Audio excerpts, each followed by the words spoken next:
যারা দাড়ি রাখেন না, হিম্মত করে দাড়ি রাখেন, হিম্মত করেন যে ইনশাআল্লাহ দাড়ি রাখবেন। দাড়ি না রাখা এটা কিন্তু অনেক বড় অপরাধ। অপরাধটা কি জানেন? অপরাধটা হলো যে ব্যক্তি দাড়ি কাটে নিয়মিত, আমার কাছে মনে হয় সে আল্লাহর সাথে বিদ্রোহ করে এবং আল্লাহকে বলে ডাইরেক্ট যে খোদা আপনি দিবেন আমি কাটব, আপনি দিবেন আমি কাটব, আপনি দিবেন আমি কাটব, আমি বেড়াইলে আপনি খোদারে দেখায় দিব, আপনি দিতেন পারেন কতক্ষণ, আমি কাটতে পারি কতক্ষণ।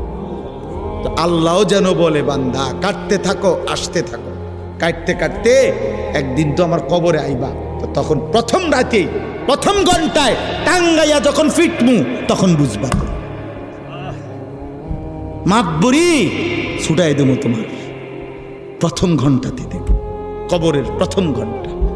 হাত্তা তাখতালিফা আদলাউ, আল্লাহর নবী বলেন কবর যখন প্রথম মিনিট নাফরমানকে কবরে একটা চাপ দিবে, তো ডান পাশের মাটি বাম দিকের মাটি ডান দিকে, মানে ডান পাঁজরের হাড্ডি ভাঙ্গা চুরা এই পাশে চলে যাবে, এই পাশের হাড্ডি ভাঙ্গা এই পাশে চলে যাবে।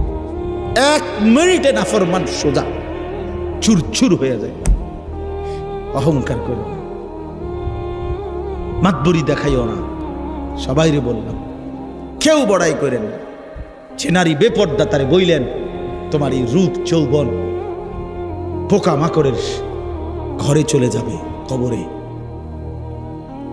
অসংখ্য সুন্দরী নারী এই পৃথিবীতে কবরের খোরাক, মাটির খোরাক হয়েছে। আল্লাহ তাআলা আমাদের সবাইকে তৌফিক দান।